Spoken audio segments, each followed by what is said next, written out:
భారతీయ Janata party Telangana నాయకులందరిలో hard core హిందుత్వవాది రాజాసింగ్. కానీ ఆయనంటే తెలంగాణ నాయకులు ఎవరికీ పడదు. రాజాసింగ్ గారి రూటు సపరేట్.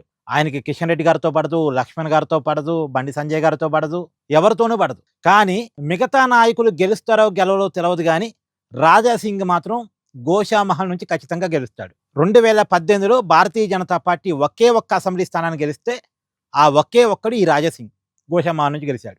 మిగతా నాయకులంతా ఎమ్మెల్యేలుగా ఓడిపోయారు. కానీ రాజాసింగ్ మాత్రం ఎమ్మెల్యేగా గెలిచాడు. ఒక మంచి మాస్ ఫాలోయింగ్ ఉంది అతనికి. అలాంటప్పుడు అతని మాటకి చాలా వాల్యూ ఉండాలి. కానీ అతని మాటల్ని భారతీయ జనతా పార్టీ నాయకులు ఎవరు పట్టించుకోరు. ఇప్పుడు అతను ఏం చెప్తున్నాడంటే, మా పార్టీ నాయకులంతా కాంప్రమైజింగ్ పాలిటిక్స్ చేస్తున్నారు, అందువల్ల బీజేపీ తెలంగాణలో ఎదగటం లేదు. కానీ పవన్ కళ్యాణ్ గనక జనసేనని తెలంగాణలో విస్తరిస్తే, ప్రతి చోట ఎన్నికల్లో పోటీ చేస్తే తెలంగాణలో జనసేన పార్టీ అధికారంలోకి వస్తుంది అని ఆయన చెప్పారు. ఒకసారి ఆయన చెప్పిన మాటలకు మీకు వినిపిస్తాను.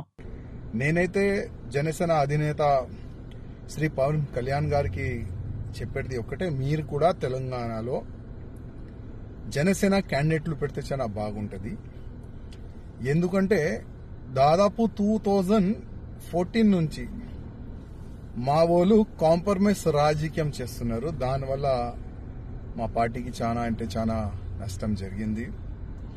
అందుకోసం ఇప్పుడు ఉన్న యువకులకి పవన్ కళ్యాణ్ గారంటే చాలా మంచిగా అభిమానం ఉన్నది. జనసేన పార్టీ పరంగా కూడా సోషల్ మీడియాలో జనసేన పార్టీ తెలంగాణలో కూడా క్యాండిడేట్లు పెడితే చాలా బాగుంటుందని ఒక చర్చ కూడా సోషల్ మీడియాలో ఇంకా జనాల్లో కూడా నడుస్తుంది. అందుకోసం దీనిపైన ఒకసారి ఆలోచన చేస్తే చాలా బాగుంటుందని మా పవన్ కళ్యాణ్ గారికి నా ఒక రిక్వెస్ట్ అనుకోండి, అభిప్రాయం అనుకోండి.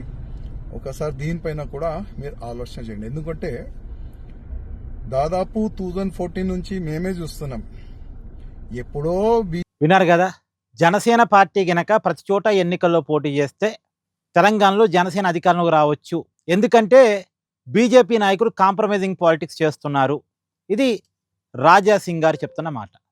మరి రాజాసింగ్ గారు అవకాశం వస్తే జనసేన పార్టీలోకి వెళ్తారా చూడాలి. ఎందుకంటే ఆ పరిస్థితులు అక్కడ కనపడుతున్నట్టున్నాయి.